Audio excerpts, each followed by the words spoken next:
Shanghai Auto Show, where the world's biggest automakers are competing for a share of the world's biggest auto market. Everybody's here, from Detroit, from Germany, from Japan, and increasingly competitive local companies going after the rising rank of Chinese drivers. Lots of mass market, lots of luxury. This is also a chance for the unusual to come out and strut its stuff. So we'd like to show you some of the cars that won't be coming to a dealership near you. Behind me is the Brabus 700G 6x6. Now, this six-wheel beauty is a German car. Brabus takes Mercedes-Benz cars and turns them into something other than a Mercedes-Benz car. This is part of a trend that we've seen at the Shanghai Auto Show for big, rugged outdoor vehicles, and in fact, the bigger the better in some cases.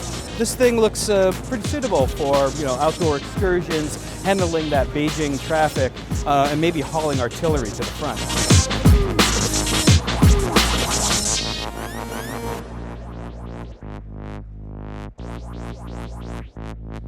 Here's a ride we first noticed last year at the Beijing Auto Show. Now, the general patent is what it's called, but it's really owned by a Chinese entrepreneur despite the all-American name. He's a former car designer, and he takes a Ford chassis and turns it into what one might call an urban assault vehicle. It looks like it's armored, but it's not. Although the engine, it's a V10, could probably carry, a big load of armor if it had to. This is not what Beijing's leaders had in mind when they put in the local anti-pollution fuel standards. This thing retails for roughly the equivalent of $500,000. It is tailored specifically to men who want a certain outdoors, rugged, I'm ready for the apocalypse look. So we go to a lot of auto shows and we see a lot of concept cars that will never see the light of day. But even by those standards, this is a very unusual ride.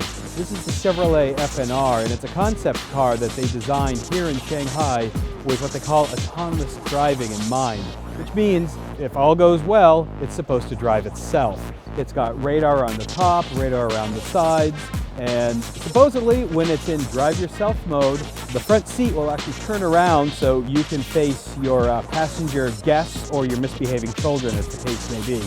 This car looks pretty sharp. I mean, literally, I'm kind of scared to touch it. I think it'll draw blood. Sure be nice to take a break and get away from it all after a tiring Shanghai Auto Show, but in fact, I'm still here. So this is another concept car. This is from a Chinese company, Beijing Auto. It's the BJ80C. This is designed for the outdoorsman in mind. The frame around it is built to hold up a Ramada like this, as well as a tent on top. So this is aimed at the increasing number of Chinese who are taking outdoor excursions. And it's also probably aimed at people who are probably, afraid of a bear attack.